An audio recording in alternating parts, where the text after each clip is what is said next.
जय हिंद फ्रेंड्स, हम पढ़ रहे हैं भारत का संविधान, जिसमें हमारा टॉपिक चल रहा है मूल अधिकार। और आप देख रहे हैं विश्व का सर्वश्रेष्ठ educational YouTube channel Kapil Soni के साथ। तो ये हम शुरू करते हैं। पिछली क्लास में हमने देखा था अनुच्छेद 15 के बारे में। अनुच्छेद 15 तक हम पहुंच चुके थे। आइए हम इससे आगे शुरुआत करते हैं। जैसे आज हम पढ़ेंगे अनुच्छेद 16 के बारे में। हेडिंग डाल लीजिए अनुच्छेद 16। अब अनुच्छेद 16 हम देखते हैं तो अनुच्छेद 16 आखिर क्या बोलता है।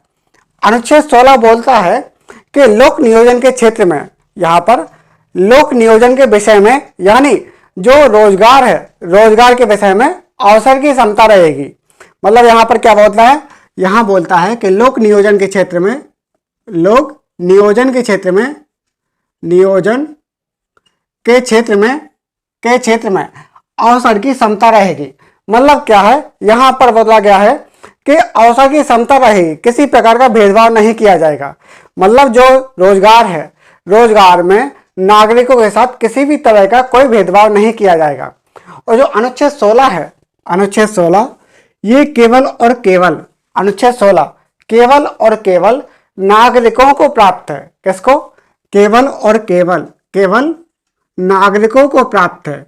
अनुच्छेद 16 केवल नागरिकों को प्राप्त है, कि ऐसा नहीं है कि विदेशी को भी प्राप्त है। यह अनुच्छेद 16 केवल और केवल नागरिकों को प्राप्त है। किसको? नागरिकों को प्राप्त है। ओनली नागरिक है जिनको ही अनुच्छेद 16 प्राप्त है। और इस अनुच्छेद 16 के माध्यम से आर्थिक न्याय की बात करी गई है। मतलब यहाँ पर आर्थिक समानता से संबंधित है। अब आर्थिक समता क्या है, जैसे हमने प्रस्तावना देखी थी, वहां प्रस्तावना में 3 प्रकार के न्याय हैं, सामाजिक, आर्थिक और राजनीतिक न्याय।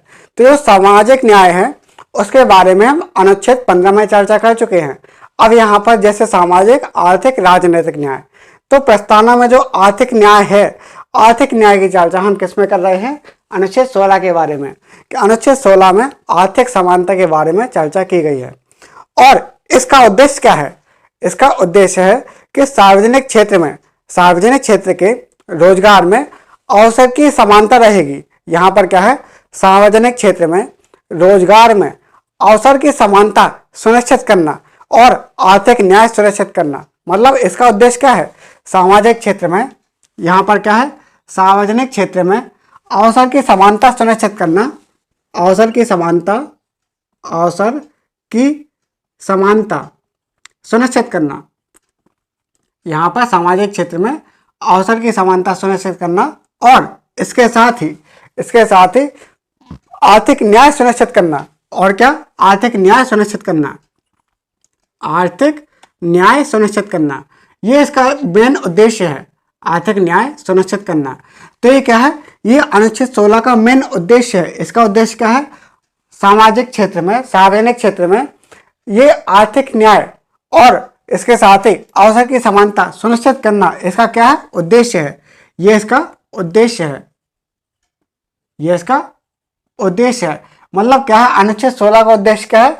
अनुच्छेद 16 का उद्देश्य है सार्वजनिक क्षेत्र में, सार्वजनिक क्षेत्र में मतलब लोक नियोजन के क्षेत्र में, पब्लिक सेक्टर के क्षेत्र में, सरकारी क्षेत्र में अवसर की समानता सुनिश्चित करना और इसके साथ ही आर्थिक न्याय सुनिश्चित करना। और जो अधिकार है, ये वाला अधिकार अनुच्छेद 16 केवल और केवल ये नागरिकों को प्राप्त है। और इसमें जैसे अनुच्छेद 16(1) अगर हम देखते हैं, अनुच्छेद 16 इसके अंतर्गत अगर हम देखते हैं अनुच्छेद 16(1), अनुच्छेद 16(1) जब देखते हैं इसके अंतर्गत अनुच्छेद 16(1), तो अनुच्छेद 16(1) बोलता है, अनुच्छेद 16(1) बोलता है कि राज्य के अधीन किसी पद पर नियोजन या नियुक्ति से संबंधित विषयों में सभी नागरिकों को अवसर की समता रहेगी। मतलब यहाँ पर क्या बोलता है कि राज्य के अधीन किसी नियोजन पर नियुक्ति से संबंधित क्षेत्र में अवसर की समता रहेगी। मतलब यहाँ पर क्या बोलता है?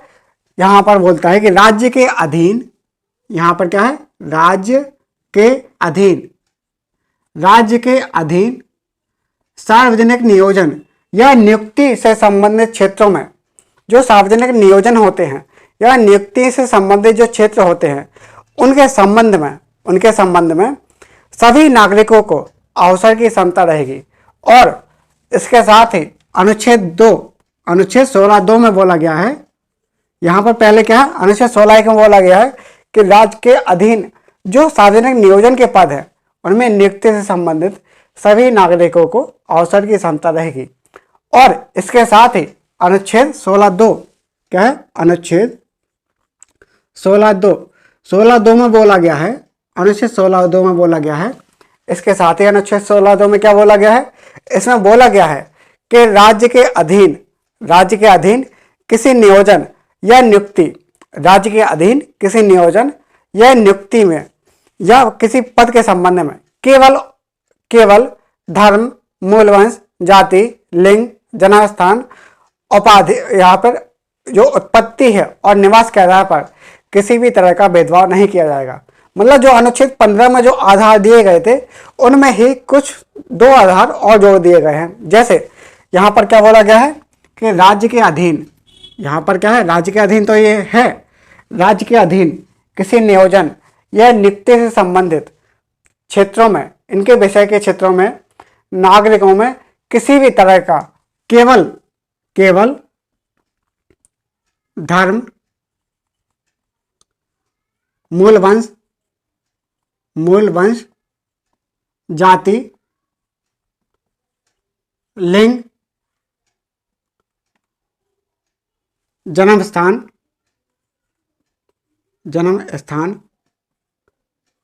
कौन कौन से होगा, केवल यहां पर ध्यान रखना, केवल धर्म, मूलवंश, जाति, लिंग, जन्म स्थान, उत्पत्ति एवं या निवास, इनमें से किसी भी तरह का, इनमें से किसी भी आधार पर या इनमें से कोई एक आधार पर या एक से अधिक आधार पर किसी भी नागरिक के साथ किसी भी तरह का भेदभाव नहीं किया जाएगा। और इस जो आधार दिए गए हैं, इन आधार पर किसी भी नागरिक को अपात्र घोषित नहीं किया जाएगा और उसमें किसी भी तरह का भेदभाव नहीं किया जाएगा। मतलब आधार कौन कौन से हो गए, जैसे अनुच्छेद 15 में हमारे ये आधार मिल जाते हैं, धर्म, मूलवंश, जाति, लिंग, जन्म स्थान, तो हमारे अनुच्छेद 15 में मिल जाते हैं। लेकिन इसके साथ ही अनुच्छेद 16 में ये वाले और जोड़ दिए गए, उत्पत्ति और निवास।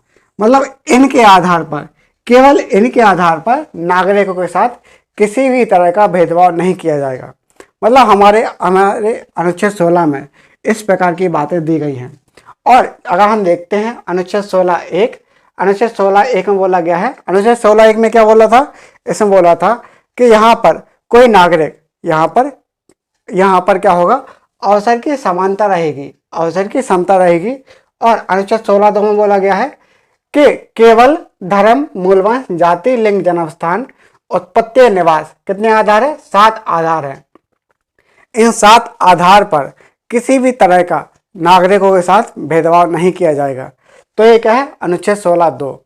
अब अगर हम देखते हैं अनुच्छेद 16(3), अनुच्छेद 16(3) में हम देखते हैं अनुच्छेद 16(3) से लेकर अनुच्छेद 16(6) तक, अनुच्छेद 16(3) से लेकर अनुच्छेद 16(6) तक, अनुच्छेद 16(3) से लेकर अनुच्छेद 16(6) तक, इसमें क्या है, सकारात्मक भेदभाव यहाँ पर प्रावधान दिए गए हैं। मतलब कैसा सकारात्मक भेदभाव, मतलब यहाँ पर क्या है, पॉजिटिव डिस्क्रिमिनेशन। मतलब यहाँ पर क्या है, 16(3) से लेकर 16(6) तक सकारात्मक भेदभाव दिए गए हैं, सकारात्मक भेदभाव दिए गए हैं। अब सकारात्मक भेदभाव का मतलब क्या है कि मतलब किसी आधार पर, मतलब लोग यहाँ पर क्या है, जब आर्थिक हित जुड़ा हो, जब लोगों के आर्थिक हित जुड़ा हो तो उन लोगों के विषय में राज्य प्रावधान कर सकती है। जैसे अगर हम देखें अनुच्छेद 16(3), अनुच्छेद 16(3) में क्या बोला गया है, अनुच्छेद 16(3) में बोला गया है कि राज्य के किसी भी विशेष भाग में निवास करने वाले लोगों के लिए, अनुच्छेद 16(3) में क्या है, अनुच्छेद 16(3), अनुच्छेद 16(3) को अगर हम देखें तो अनुच्छेद 16(3) में क्या बोला गया है, अनुच्छेद 16(3) में बोला गया है कि राज्य के अधीन किसी विशेष भाग में रहने वाले लोगों के लिए, राज्य के अधीन किसी विशेष भाग में रहने वाले लोगों के लिए निवास की शर्त आरोपित कर सकती है यदि वो अत्यंत पिछड़े हैं।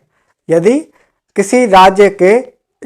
राज्य के किसी क्षेत्र में अगर अत्यंत पिछड़े लोग हैं तो उन अत्यंत पिछड़े लोग के लिए जिनका राज्य में समान प्रतिनिधित्व नहीं है उनके लिए राज्य विशेष प्रावधान कर सकती है, मतलब उनके लिए विशेष सुविधाएं प्रदान कर सकती है।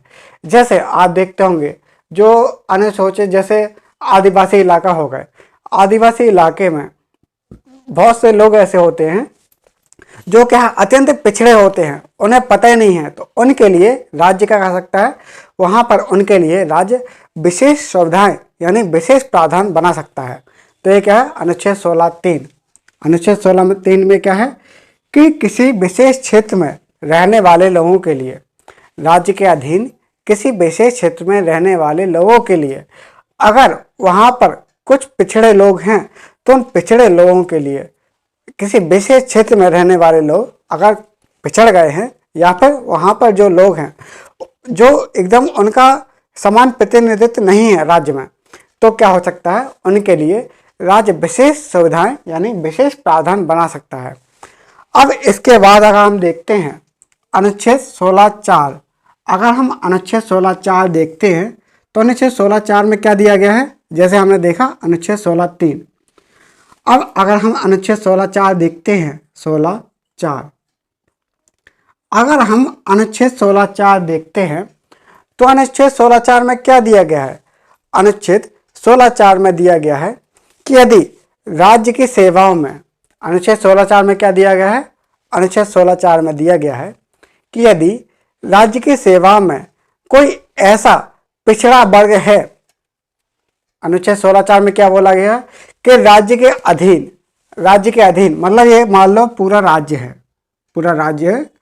तो राज्य के अधीन अगर मान लो कोई ऐसा पिछड़ा वर्ग है जिसका राज्य में समान प्रतिनिधित्व नहीं है, जो राज्य की सेवाएं हैं उन सेवाओं में अगर समान प्रतिनिधित्व नहीं है, समान रूप से नहीं है, मतलब जैसे मान लो कोई वर्ग हो गया, उस वर्ग में अगर उस पिछड़े वर्ग के लोग नहीं हैं, उनका समान प्रतिनिधित्व नहीं है, मतलब यहाँ पर क्या है केवल उच्च वर्ग के लोग हैं, तो उन पिछड़े लोगों के लिए, उन पिछड़े लोगों के उत्थान के लिए, ताकि उनका भी उद्धार हो सके, उनका भी राज्य में समान प्रतिनिधित्व हो, इसके लिए राज्य विशेष प्रावधान कर सकता है।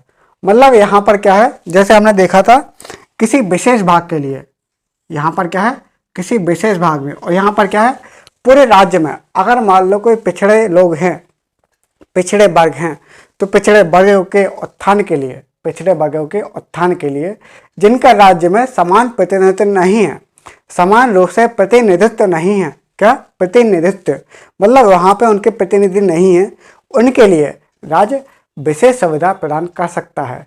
तो ये हमने देखा अनुच्छेद 16(4). और इसके साथ ही हम देख रहे हैं अनुच्छेद 16(5).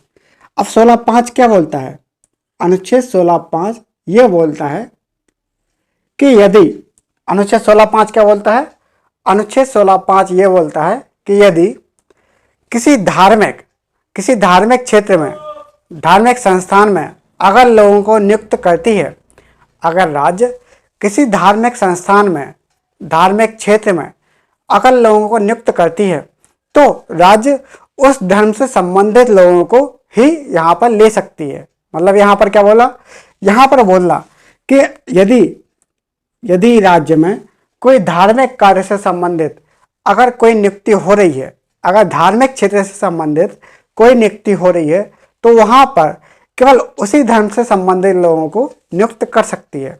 तो ये क्या है, अनुच्छेद 16(5). जैसे मान लो एक मंदिर है, मंदिर के लिए मान लो यह मंदिर के सफाई के लिए या फिर मंदिर के प्रबंधन के लिए कुछ आदमियों को नियुक्त करना है, तो वहाँ पर हिंदू धर्म के लोगों को वहाँ पर नियुक्त कर सकती है। यहाँ पर धर्म के आधार पर भेदभाव हो जाएगा, लेकिन यहाँ पर क्या है, इस 16(5) में दिया गया है कि यहाँ पर जो उस धर्म से संबंधित लोग हैं उन लोगों को यहाँ पर नियुक्त कर सकती है। अगर मान लो इसी प्रकार से अगर देखा जाए अनुच्छेद, जैसे कोई मस्जिद है, मस्जिद में अगर लोगों को नियुक्त करना है तो वहाँ पर किसी हिंदू आदमी को नहीं बैठाएंगे। वहाँ पर अगर मस्जिद के प्रबंधन के लिए, वहाँ की सफाई के लिए, वहाँ के मैनेजमेंट के लिए अगर किसी को नियुक्त करना है तो उसके लिए, अगर वहाँ पर नियुक्त करना है उसके लिए उस धर्म से संबंधित, यानी मस्जिद की बात की हमने, तो मस्जिद के लिए मुस्लिम लोगों को नियुक्त कर सकती है। तो ये क्या है, राज्य ऐसा कर सकती है।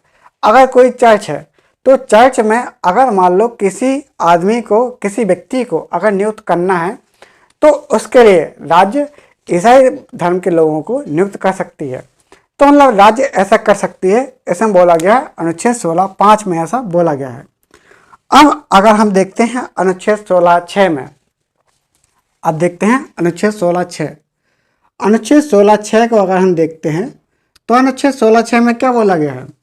अनुच्छेद 16(6) में बोला गया है कि आर्थिक रूप से जो पिछड़े लोग हैं, आर्थिक रूप से जो असक्षम लोग हैं, उन लोगों के उत्थान के लिए, आर्थिक रूप से जो असक्षम लोग हैं मतलब जो सामान्य वर्ग है, आर्थिक रूप से जो पिछड़े लोग हैं, उन लोगों के उत्थान के लिए राज्य विशेष प्रावधान कर सकता है। मतलब 10% आरक्षण की व्यवस्था कर सकता है और ये आरक्षण 50% की सीमा के बाहर होगा। मतलब जो आरक्षण है 50% की सीमा के बाहर होगा। मतलब यहाँ पर क्या बोला गया है? यहाँ पर बोला गया है कि राज्य के अधीन किसी क्षेत्र में कि अगर मान लो अगर राज्य में किसी पिछड़े वर्ग के लोग हैं, मतलब जो जनरल के हैं, सामान्य लोग हैं, सामान्य लोग में अगर जो आर्थिक रूप से पिछड़े लोग हैं, उन पिछड़े लोगों के उत्थान के लिए राज्य विशेष प्रयास कर सकती है, मतलब विशेष प्रावधान ला सकता है। जैसे जनरल के लिए 10% आरक्षण, मतलब ये प्रावधान ला सकती है। तो राज्य ऐसा कर सकती है। तो राज्य ने ऐसा बोल दिया। अब इसके लिए क्या हुआ? राज्य ने क्या किया, सरकार ने क्या किया? इसके लिए द्वितीय पिछड़ा वर्ग आयोग का गठन किया। इसके लिए 1979 में, इसके लिए इतना समझ लिया होगा आपने। इसके लिए 1979 में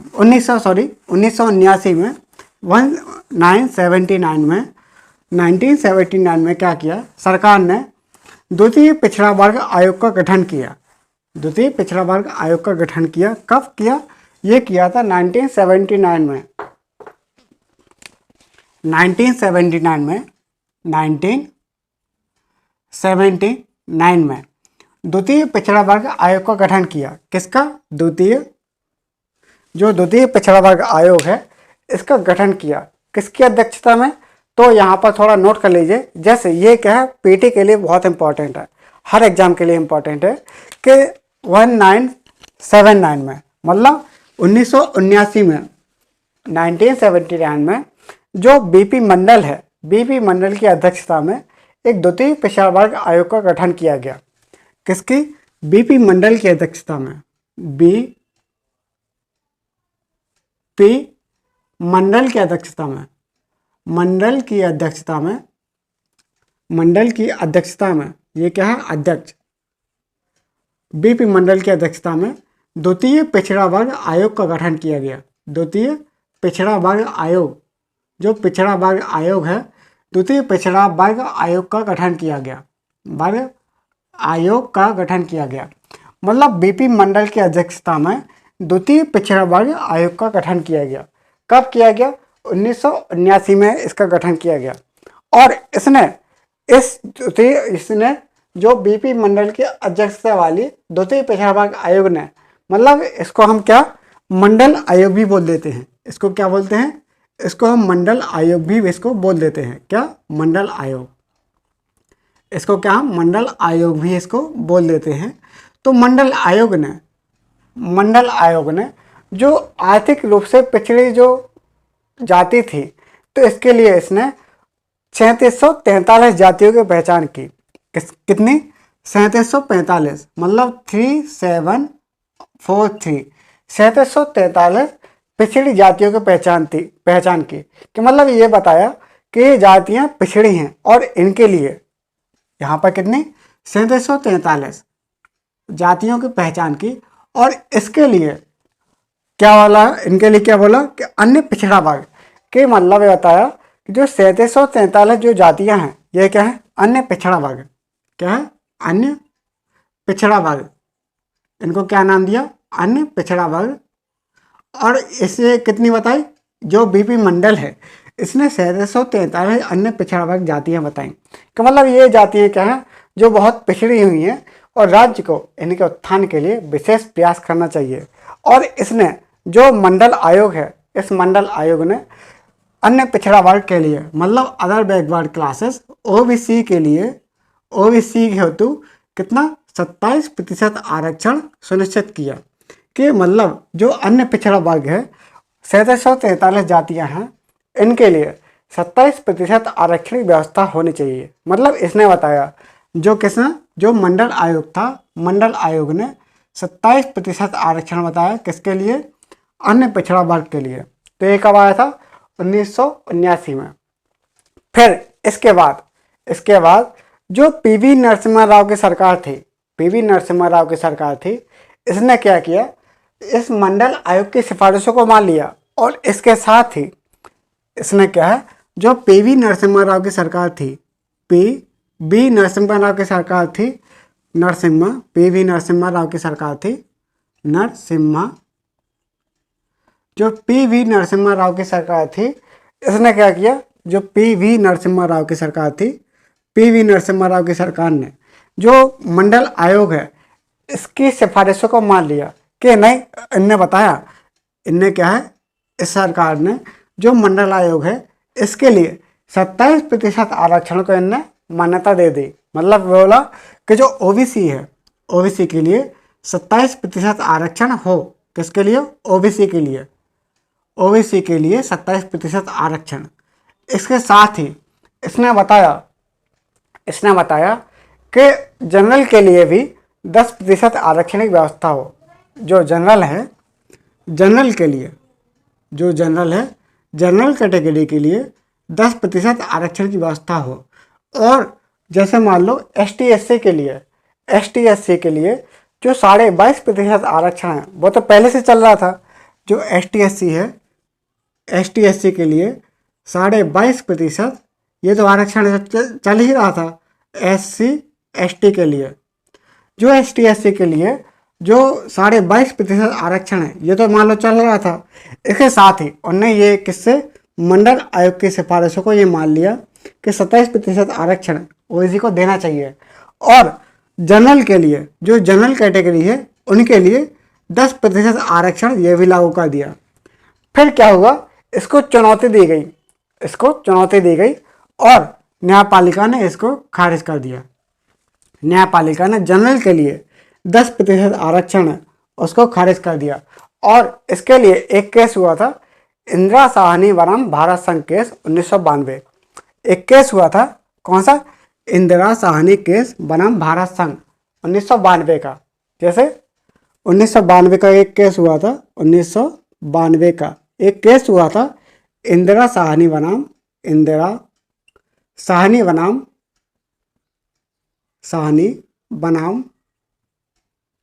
जो भारत संघ का केस हुआ था, इंदिरा साहनी बनाम भारत संघ। इस केस के तहत इंदिरा साहनी बनाम भारत संघ का एक केस हुआ था। इसके तहत न्यायपालिका ने कुछ निर्देश दिए। न्यायपालिका ने, जो सर्वोच्च न्यायालय है, इसने कुछ बातें बताई। इसने कहा कि ओबीसी के लिए जो मंडल आयोग ने कहा था 27% आरक्षण, तो ओबीसी के लिए 27% आरक्षण ये तो मान लो चालू रहेगा। 27% आरक्षण है ये तो मान लो चालू रहेगा। ओबीसी के लिए 27% आरक्षण, इसको क्या है, मान्यता दे दी। ये क्या है, संवैधानिक है। लेकिन जो सामान्य वर्ग है इसके लिए 10% आरक्षण इसको अमान्य घोषित कर दिया। मतलब यहाँ पर क्या बोला कि ये क्या है, असंवैधानिक है। मतलब जो 10% आरक्षण है ये क्या है, असंवैधानिक है, असंवैधानिक है।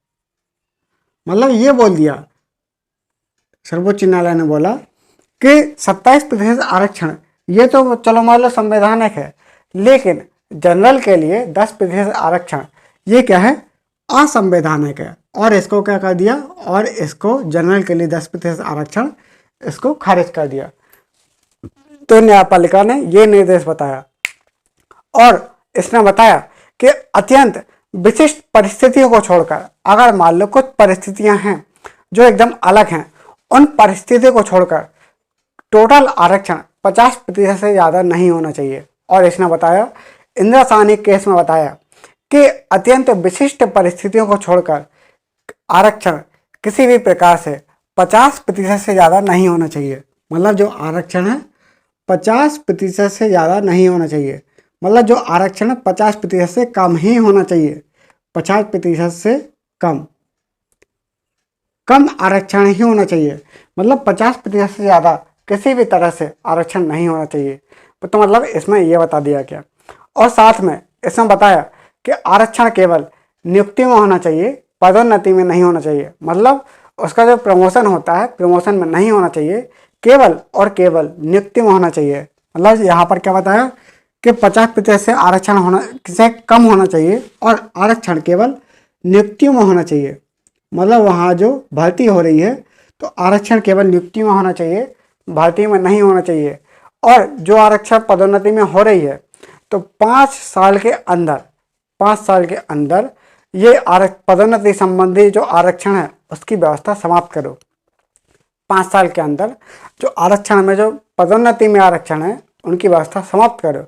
और उसने बताया, सर्वोच्च न्यायालय ने कहा, और इसके साथ ही जो सर्वोच्च न्यायालय है, सर्वोच्च न्यायालय ने यह भी कहा कि जो ओबीसी के लिए 27% आरक्षण है, तो 27% आरक्षण ऐसा नहीं कि सभी व्यक्तियों को दे दो।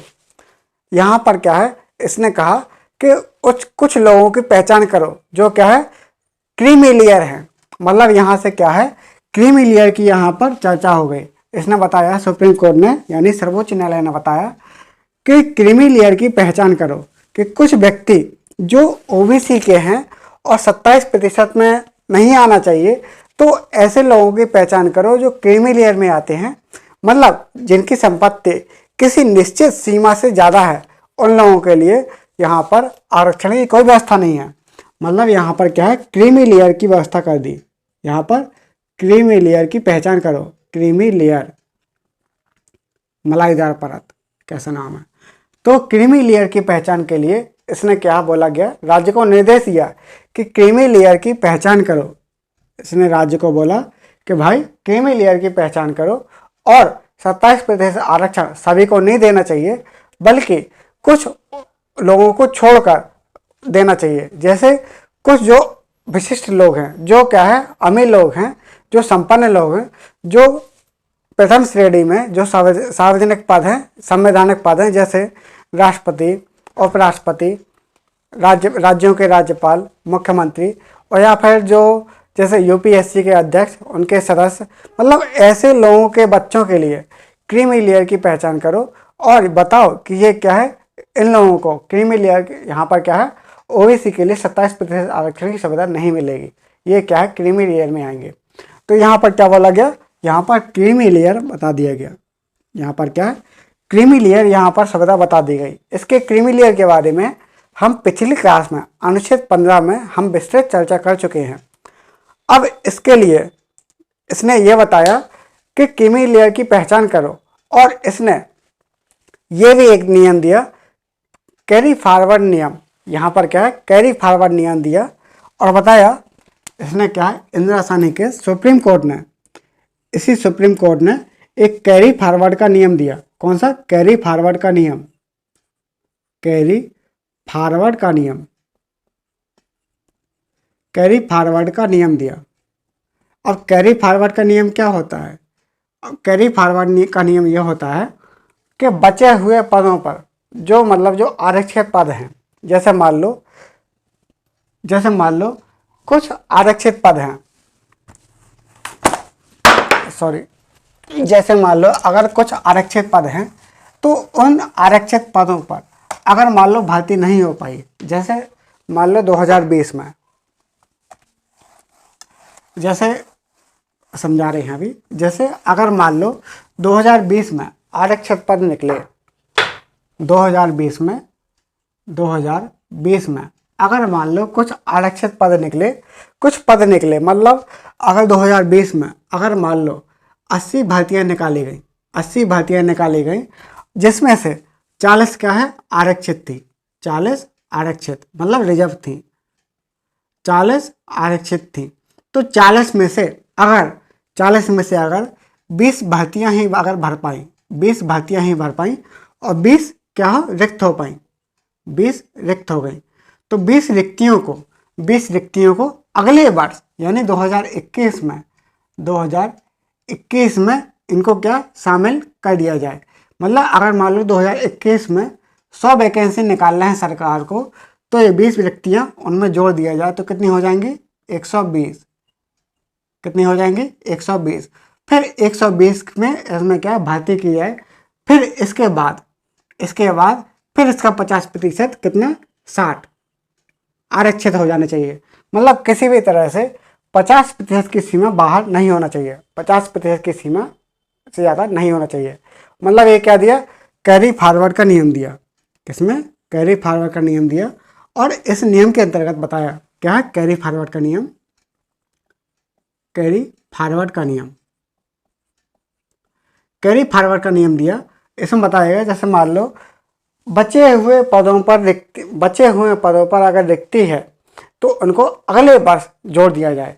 मतलब जो बचे हुए पद हैं उन पर भर्ती के लिए उनको क्या अगले साल जोड़ दिया जाए। जैसे 2020 में अगर मान लो 80 वैकेंसी आई थी, तो जिनमें से 40 तो क्या है आरक्षित थी, 40 क्या अनारक्षित थी। जो 40 क्या है जनरल की थी, मतलब अनरिजर्व, और 40 क्या आरक्षित थी, रिजर्व थी। इसमें से 20 भर्तियां भर पाई, 20 खाली रह गई। तो 20 खाली भर्तियों को 2021 में जोड़ दिया जाए तो कितनी हो जाएंगी, टोटल 120 हो जाएंगी। अब 120 में से फिर आरक्षण क्या दिया जाए, तो मतलब कितना, 60, और 60 क्या होंगी, अनरिजर्व होंगी। मतलब ऐसी व्यवस्था के इसमें क्या है बोला गया था, ऐसा इसमें बोला गया था। फिर इसके लिए संसद ने क्या बोला, इसके लिए संसद ने क्या किया। अब संसद की प्रतिक्रिया देखिए, संसद ने क्या है इसमें क्या है कुछ प्रतिक्रिया दी और संसद ने बताया, इसमें मैं बताया संसद ने सरकार के द्वारा संसद ने एक रामानंदन समिति का गठन किया। सरकार ने क्या किया, एक रामानंदन समिति का गठन किया। किसका, रामानंदन समिति, उसका गठन किया। और इस रामानंदन समिति के द्वारा क्रीमी लेयर की पहचान हेतु इसने क्या एक समिति गठित की जिसने क्रीमी लेयर की पहचान करी। मतलब सरकार के द्वारा 1993 में एक रामानंदन समिति का गठन किया गया। किसका, रामानंदन समिति का गठन किया गया। और रामानंदन समिति क्या थी, ये क्रीमी लेयर की पहचान करने के लिए, किसकी, क्रीमी लेयर की पहचान करने के लिए सरकार के द्वारा एक रामानंदन समिति का गठन किया गया। कब, 1993 में रामानंदन समिति का गठन किया गया। और जिसने 1993 में अपनी रिपोर्ट दी, 1993 में इसने क्या अपनी रिपोर्ट दी और बताया कि क्रीमी लेयर में कौन कौन से लोग आएंगे और क्रीमी लेयर की इसने क्या पहचान करी। तो संसद ने इसी रामानंदन के सिफारिश के अनुसार इसने क्या है, एक 1993 में राष्ट्रीय पिछड़ा वर्ग आयोग का गठन किया गया। इसी संसद ने कानून के माध्यम से एक संवैधानिक संस्था राष्ट्रीय पिछड़ा वर्ग आयोग का गठन किया गया। कब किया गया, संसद ने 1993 में संसद ने 1993 में राष्ट्रीय पिछड़ा वर्ग आयोग का गठन किया गया। 1993 में एक राष्ट्रीय पिछड़ा वर्ग आयोग का गठन किया गया। राष्ट्रीय पिछड़ा वर्ग आयोग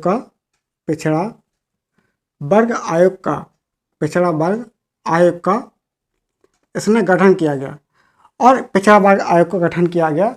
और इसके अनुसार क्या, पिछड़े वर्ग की पहचान के लिए, मतलब जो क्रीमी लेयर हैं इनकी पहचान करने के लिए। और इसके साथ ही इसने क्या किया, एक 1993 में राष्ट्रीय पिछड़ा वर्ग आयोग का गठन किया गया। इसने क्या किया, संसद ने राष्ट्रीय पिछड़ा वर्ग आयोग का गठन किया गया। और इसके साथ ही 1995 में जो 77वां संविधान संशोधन आया था 1995 में, इसके साथ ही 1995 में जो 77वां संविधान संशोधन आया था, 77वां कॉन्स्टिट्यूशन अमेंडमेंट यानी संविधान संशोधन जो आया था, संविधान संशोधन आया था 1977 में, इसने ST/SC के लिए पदोन्नति में आरक्षण की भी व्यवस्था कर दी। मतलब यहाँ पर क्या बोला, 77वें संविधान संशोधन के द्वारा जो SC/ST के लिए जो पदोन्नति है, पदोन्नति इसके लिए भी आरक्षण की व्यवस्था कर दी। मतलब जो ST/SC है, ST/SC के लिए पदोन्नति में आरक्षण की यहाँ पर व्यवस्था कर दी। मतलब जो सुप्रीम कोर्ट ने बोला था कि किसी भी तरह से जो आरक्षण है, आरक्षण केवल नियुक्ति में होना चाहिए, पदोन्नति में नहीं होना चाहिए, तो संसद ने जो न्यायालय है इसके निर्णय को पलटते हुए ST/SC के लिए पदोन्नति में भी आरक्षण की व्यवस्था कर दी। इसने बोला गया कि आरक्षण जो ST/SC के लोग हैं, अनुसूचित जाति और जनजाति के लोग हैं, इनको पदोन्नति में आरक्षण दिया जाना चाहिए। मतलब यहाँ पर क्या है, सुप्रीम कोर्ट के निर्णय को यहाँ पर उसको पलट दिया। और इसके साथ ही जो 81वां संविधान संशोधन आया था,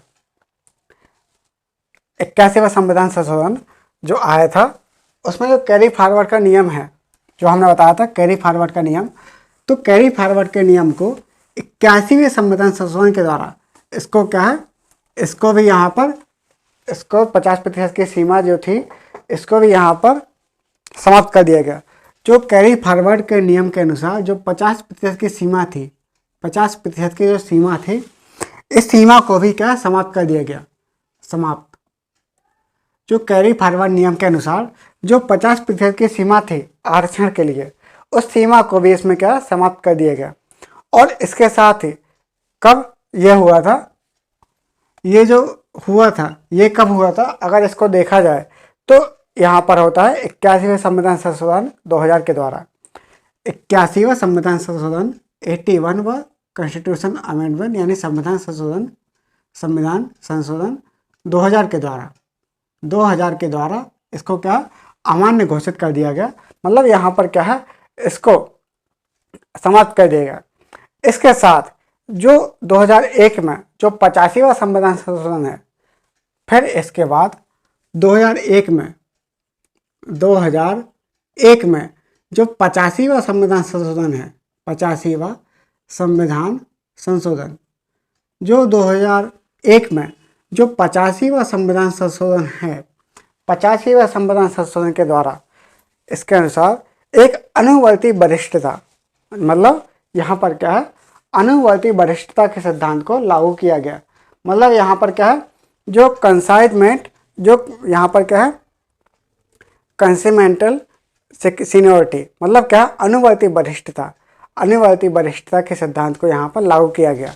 मतलब यहाँ पर क्या है, अनुवर्ती वरिष्ठता। अभी अनुवर्ती वरिष्ठता क्या होती है, आइए हम समझते हैं। जैसे 85वें संविधान संशोधन के द्वारा जो अनुवर्ती वरिष्ठता है, अनुवर्ती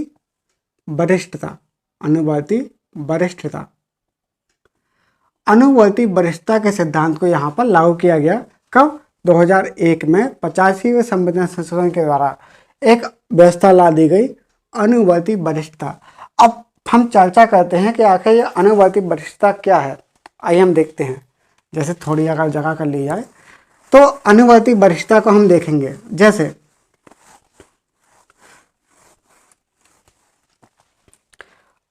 हम चर्चा करते हैं अनुवर्ती वरिष्ठता की, अनुवर्ती वरिष्ठता, इसके हम चर्चा कर रहे हैं। तो अनुवर्ती वरिष्ठता में क्या है, जैसे इसका मतलब है कि परिणाम स्वरूप वरिष्ठता। इसका मतलब क्या है, परिणाम स्वरूप वरिष्ठता। मतलब ये बोला गया, मतलब यहाँ पर यह बोला गया कि अगर मान लो आरक्षण दिया गया, जैसे मान लो कोई जनरल का व्यक्ति था, कोई सामान्य का व्यक्ति था, ठीक है, सामान्य का व्यक्ति था, और ये क्या आरक्षण प्राप्त व्यक्ति था, आरक्षण प्राप्त कोई व्यक्ति था, ठीक है, ये सामान्य व्यक्ति था, ये आरक्षण प्राप्त व्यक्ति था। तो क्या हो जाएगा, पदोन्नति में मान लो आरक्षण तो कर रहे हैं, और जो मान लो एक व्यक्ति था चुन्नू और ये व्यक्ति था ये मुन्नू, तो चुन्नू को आरक्षण मिल गया, चुन्नू को आरक्षण मिल गया और यह मुन्नू से क्या है ऊपर हो गया। मतलब ये क्या है, ये प्रथम श्रेणी में आ गया। ये क्या है, पहले क्या है, ये सामान्य के व्यक्ति सीनियर था। मतलब जो मुन्नू है ये क्या है मुन्नू, और ये क्या है चुन्नू। ठीक है, ये चुन्नू और ये मुन्नू। चुन्नू जो था, चुन्नू पहले क्या है इसके अंडर में था। मतलब जो मुन्नू है, मुन्नू क्या है इसका सीनियर था, लेकिन चुन्नू क्या है इसका जूनियर था। लेकिन फिर क्या हुआ, आरक्षण प्राप्त करने के बाद जो चुन्नू है, आरक्षण प्राप्त करने के बाद जो चुन्नू है, चुन्नू श्रेष्ठ हो गया। मतलब चुन्नू इसका सीनियर बन गया आरक्षण प्राप्त करने के बाद, कि मतलब इसकी पदोन्नति हो गई और ये यहीं पर बैठा रहा, ये अपने पद पर बैठा रहा और इसको क्या है प्रमोशन कर दिया गया। तो ये क्या हो गया, ये हो गया मुन्नू। तो मुन्नू यहाँ पर चुन्नू का आरक्षण कर दिया गया, तो अब क्या हो गया, चुन्नू सीनियर हो गया मुन्नू से। जो चुन्नू है, चुन्नू सीनियर हो गया मुन्नू से। तो इसको जो परिणामी जो वरिष्ठता है वो बनी रहेगी। इसके बाद जो परिणामी वरिष्ठता है वो यहाँ पर बनी रहेगी। मतलब जो आरक्षण है, आरक्षण प्राप्त करने के बाद जो व्यक्ति है सीनियर हो गया है, उसकी सीनियरिटी बनी रहेगी। और इस प्रावधान को एक केस हुआ था उसके, और इसको जून 1995 में क्या प्रभावी बना गया। इसको क्या है, उसकी सीनियरिटी बनी रहेगी। मतलब जो चुन्नू है, चुन्नू ये क्या सीनियर बना रहेगा मुन्नू से। जो चुन्नू है, चुन्नू सीनियर बना रहेगा मुन्नू से। और इसको जून 1995 में, जून यहाँ पर 1995 में इसको प्रभावी बना दिया गया। कब, जून 1995 में, जून 1995 में इसको प्रभावी बना दिया गया। कब बना दिया गया, जून 1995 में इसको प्रभावी बना दिया गया। तो यहाँ पर ये चीज़ें आती हैं। फिर इसके बाद इसमें क्या हुआ था, 1995 में सुप्रीम कोर्ट ने एक वीरपाल सिंह चौहान बनाम भारत संघ के केस में, कब, वीरपाल सिंह चौहान बनाम भारत संघ के केस में, कब, 1995 में 1995 में एक केस हुआ था वीरपाल सिंह चौहान बनाम भारत संघ। कौन सा केस, वीरपाल सिंह चौहान बनाम भारत संघ केस, भारत संघ। वीरपाल सिंह चौहान बनाम भारत संघ का केस हुआ था। उस वीरपाल सिंह चौहान बनाम भारत संघ के केस में इसको क्या कर दिया गया, एक चीज़ और बोली। और इस वीरपाल सिंह चौहान बनाम भारत संघ के केस में और 1996-97 में अजीत सिंह बनाम पंजाब राज्य के केस में एक कैचअप नियम दिया। किसमें, अजीत सिंह बनाम भारत संघ, अजीत सिंह बनाम पंजाब राज्य के केस में। कब, 1996-97 में अजीत सिंह, कौन सा केस हुआ था, एक हुआ था अजीत सिंह बनाम पंजाब राज्य के केस में। अजीत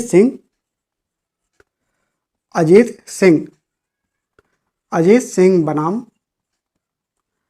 पंजाब राज्य का, अजीत सिंह बनाम पंजाब राज्य के केस में इसने क्या किया, एक कैचअप नियम दिया। क्या दिया, कैचअप नियम दिया। मतलब एक केस हुआ था अजीत सिंह बनाम पंजाब राज्य का केस, इसमें कैचअप नियम दिया। अब एक कैचअप नियम क्या होता है इसकी हम बाद में चर्चा करेंगे जब हम सर्वोच्च न्यायालय पढ़ेंगे। मतलब यहाँ पर क्या है, जो आरक्षण आधारित जो व्यक्ति है, मतलब आरक्षण प्राप्त करने के बाद सीनियर तो हो गया, लेकिन जैसे ही मान लो जो जनरल का व्यक्ति था, मुन्नू व्यक्ति था, इसको भी अगर पदोन्नति हो गई तो इसके बाद ये फिर जो चुन्नू है, चुन्नू से क्या सीनियर हो जाएगा। मतलब कैचअप नियम में क्या है, कैचअप नियम में ये है कि जो जनरल का व्यक्ति था जिसको पदोन्नति हुई, कभी भी होगी, पदोन्नति होने के बाद जो चुन्नू है, जो आरक्षण प्राप्त व्यक्ति है, उससे फिर सीनियर हो जाएगा। मतलब ये क्या है, ये कैचअप नियम है। मतलब कैच करना, पकड़ लेना। मतलब जो जनरल का व्यक्ति है उसको पकड़ के फिर से इसको सीनियर बना दिया गया। तो ये क्या है, ये कैचअप नियम है। इसके अनुसार क्या कर दिया गया, जो जनरल का व्यक्ति है उसको फिर से इसका सीनियर बना दिया गया। मतलब यहाँ पर क्या है, ये व्यवस्था आ गई और 85वें संविधान के द्वारा इस नियम को समाप्त कर दिया गया। और इसके द्वारा इस नियम को समाप्त कर दिया गया, कैचअप नियम को क्या समाप्त कर दिया गया 85वें संविधान संशोधन के द्वारा। 85वां संविधान संशोधन के द्वारा इसको समाप्त कर दिया गया। तो यहाँ पर कुछ चीज़ें ऐसी आ जाती हैं। फिर इसके बाद एक केस हुआ था नागराज बनाम भारत संघ का केस 2006 में। कब हुआ था? इसके बाद नागराज बनाम भारत संघ का केस हुआ था। नागराज बनाम भारत संघ का केस कब हुआ था? ये हुआ था 2006 में। जो नागराज बनाम भारत संघ का केस हुआ था कब? 2006 में। इसको आप नोट करते जाइए थोड़ा थोड़ा, आज की क्लास थोड़ी स्लो चला रहे इसलिए हम। जैसे नागराज बनाम भारत संघ का केस हुआ था 2006 में। 2006 में एक नागराज बनाम भारत संघ का केस, नागराज बनाम भारत संघ का केस, बनाम भारत संघ का केस, भारत संघ।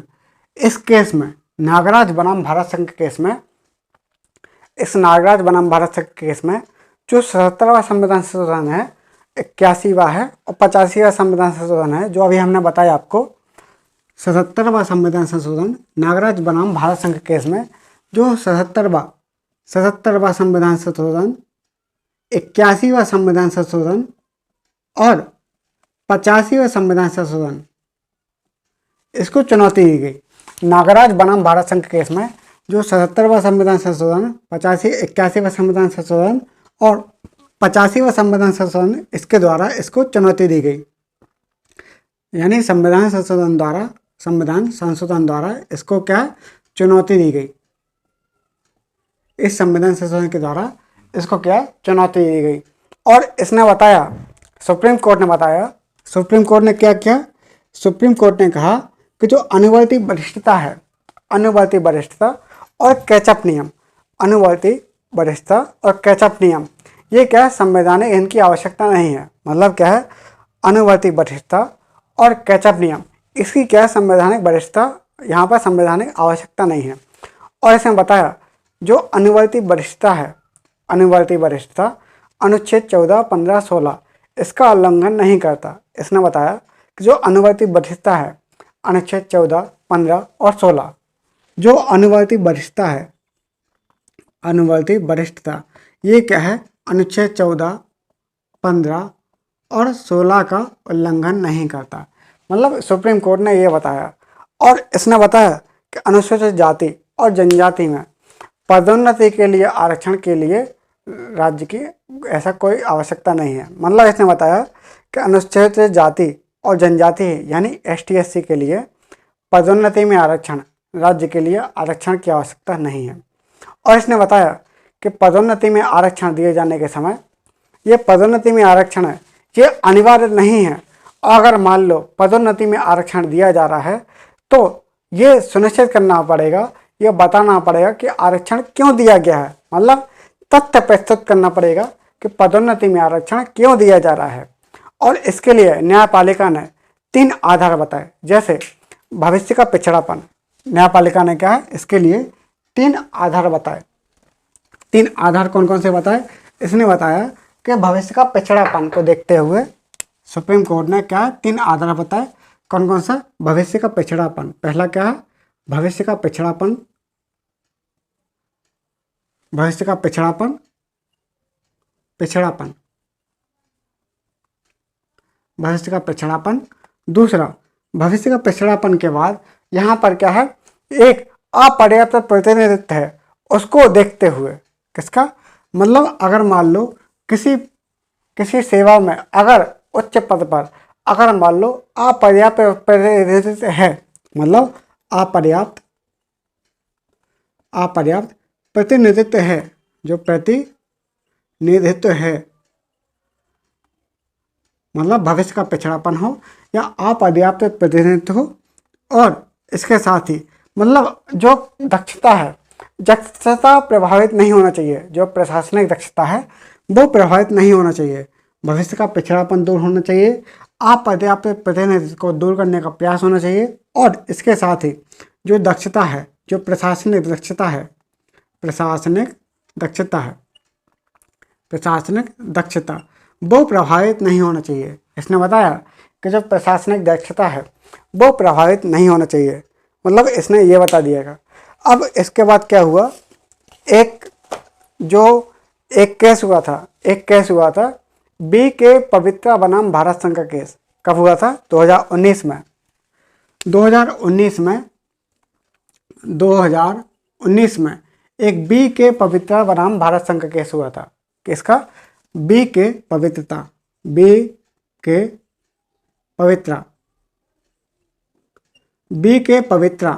जो बी के पवित्रा बनाम भारत संघ का केस हुआ था, बी के पवित्रा बनाम भारत संघ का केस, इसमें बताया था कि जो प्रशासनिक दक्षता है, प्रशासनिक दक्षता का संबंध केवल अंक प्राप्त करने से नहीं है। मतलब जो बी के पवित्रा के केस में कहा था सुप्रीम कोर्ट ने कि प्रशासनिक दक्षता है, जो यहाँ पर कहा प्रशासनिक दक्षता बोला, तो प्रशासनिक दक्षता का संबंध केवल अंक प्राप्त करने से नहीं है कि अंक प्राप्त कर लिया और इसको क्या है प्रशासनिक दक्षता, इसका संबंध केवल अंक प्राप्त करने से नहीं है, बल्कि समान प्रतिनिधित्व और सामाजिक हित भी होना चाहिए।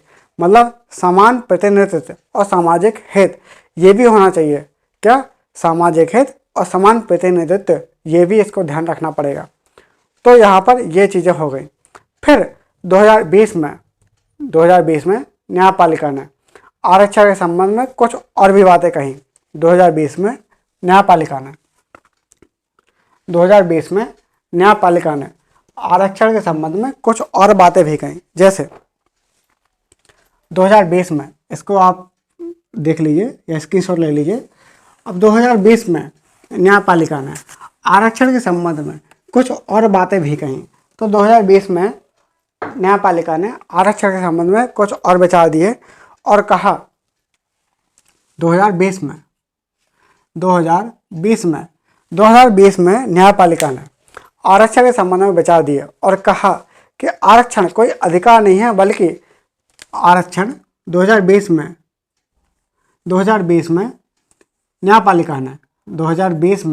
न्यायपालिका ने कहा, यानी सर्वोच्च न्यायालय ने कहा 2020 में कि आरक्षण कोई अधिकार नहीं है, आरक्षण कोई अधिकार नहीं है।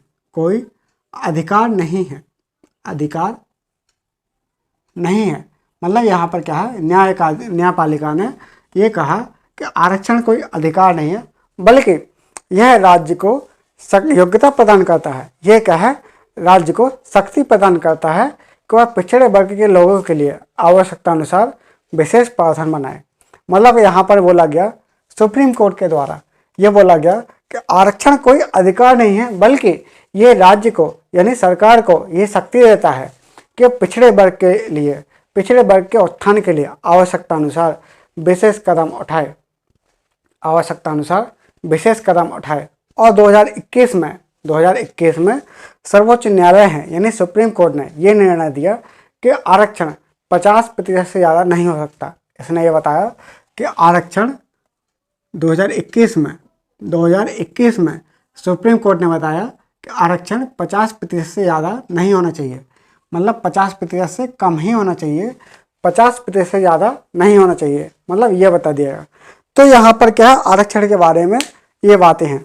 अगर हम देखते हैं आरक्षण के पक्ष में भी कुछ तर्क आते हैं।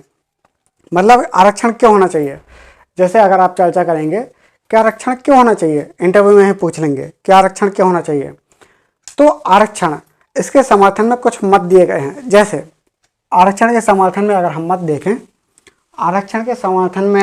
देखें, तो इसके समर्थन में मत क्यों आते हैं। अगर हम देखते हैं समर्थन में मत, आरक्षण के समर्थन में अगर हम मत देखते हैं,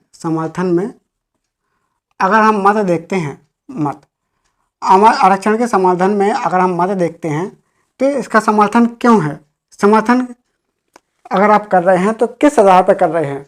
तो आरक्षण के समर्थन में मत जो निकल कर आता है, पहला कि रोजगार में अवसर की समानता सुनिश्चित करना, कि रोजगार में एक समानता है, रोजगार में समता सुनिश्चित करना, कि मतलब सभी लोगों को रोजगार की समता हो, तो ये सुनिश्चित करना, रोजगार में अवसर की समता सुनिश्चित करना। और सभी के लिए समानता को प्रोत्साहित करना। पहला क्या है? रोजगार में समानता सुनिश्चित करना। रोजगार में समानता सुनिश्चित करना। क्या? समानता सुनिश्चित करना और समानता को प्रोत्साहित करना। अभी समानता है, समानता को प्रोत्साहित करना। रोजगार में समानता को प्रोत्साहित करना और जाति के आधार पर। और तीसरा क्या है? तीसरा है जाति के आधार पर जो रूढ़िवादिता है, जो मतलब रूढ़िवादिता जो प्रथाएं हैं, जो रूढ़िवादिता के कारण, जो प्रथाओं के कारण जो लोग पिछड़े हुए लोग हैं, जो लोग पिछड़ गए हैं, उनके उत्थान के लिए भी प्रयास किया जाए। मतलब उनको भी, जो रूढ़िवादिता है इनके कारण जो लोग पिछड़े लोग हैं, पिछड़ गए हैं, पिछड़े हो चुके हैं, उनको समाप्त करना, रूढ़िवादिता को समाप्त करना और सामाजिक गतिशीलता ये बनी रहे। सामाजिक गतिशीलता को बढ़ावा देना। किसको? सामाजिक गतिशीलता को बढ़ावा देना। जो सामाजिक गतिशीलता है, सामाजिक गतिशीलता को बढ़ावा देना। तो ये क्या है? ये आरक्षण के समर्थन में मत है। अब बात आती है कि आरक्षण के समान विपक्ष में भी कुछ मत हैं। मतलब आरक्षण क्यों नहीं होना चाहिए? आरक्षण के विपक्ष में मत। अगर हम देखते हैं विपक्ष में मत, अगर हम आरक्षण के विपक्ष में अगर मत देखते हैं तो आरक्षण क्यों नहीं होना चाहिए, तो ये विपक्ष में कुछ मत आते हैं। जैसे योग्यता के सिद्धांत का उल्लंघन है। ये क्या है? आरक्षण के विपक्ष में मत है कि ये क्या है? योग्यता के सिद्धांत का उल्लंघन है। योग्यता के सिद्धांत का उल्लंघन, योग्यता के सिद्धांत का उल्लंघन है। मतलब क्या है? जिसकी योग्यता उसको उतना प्रमोशन, तो जिसकी योग्यता उसको इतनी ही बढ़ावा। तो मतलब ये सिद्धांत का उल्लंघन है। मतलब योग्यता सिद्धांत का उल्लंघन, योग्यता के सिद्धांत का उल्लंघन है। और इसके साथ ही ये क्या है? वोट बैंक की राजनीति से क्या है? प्रेरित है। किससे? वोट बैंक की राजनीति से प्रेरित है। जो वोट बैंक है, वोट बैंक, जैसे आप देखते होंगे, जैसे ही चुनाव की बात आ जाती है, चुनाव की ऐसी मान लो बात होती है, चुनाव आने वाले हैं, तो कुछ लोगों के लिए आरक्षण की घोषणा हो जाती है। मतलब यहाँ पर क्या है? ये वोट बैंक की राजनीति है।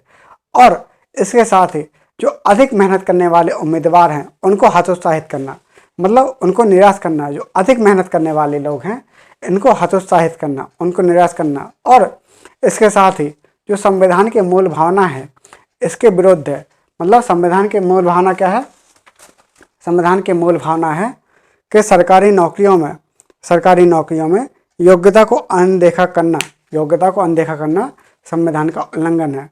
जैसे संविधान बोलता है, संविधान क्या बोलता है कि सरकारी नौकरियों में योग्यता को अनदेखा करना ये संविधान का उल्लंघन है।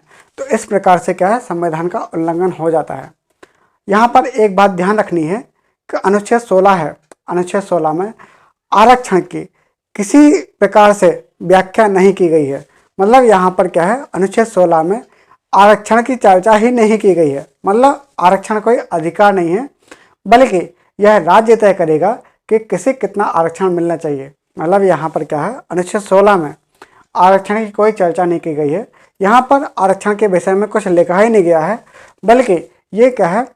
आरक्षण कोई अधिकार नहीं है, बल्कि ये क्या है? राज्य को ये शक्ति देती है, राज्य को ये शक्ति देती है कि वह तय करे कि ये अधिकार किसको मिलेगा। मतलब आरक्षण किस किस को मिलेगा, ये किस किस को दिया जाएगा, जो आरक्षण है ये किसको दिया गया है। मतलब यहाँ पर क्या है? ये बातें हमने देखी अनुच्छेद 16 में। इसके बारे में हम अगले क्लास में चर्चा करेंगे। तो यहाँ पर हमने देखा अनुच्छेद 16 के बारे में हमने विस्तृत चर्चा की। तो प्लीज़ आप मेरे यूट्यूब चैनल को सब्सक्राइब से कीजिए और बेल आइकन को प्रेस कीजिए ताकि आने वाले वीडियो की आपको नोटिफिकेशन मिल जाए। आज के लिए इतना ही, धन्यवाद।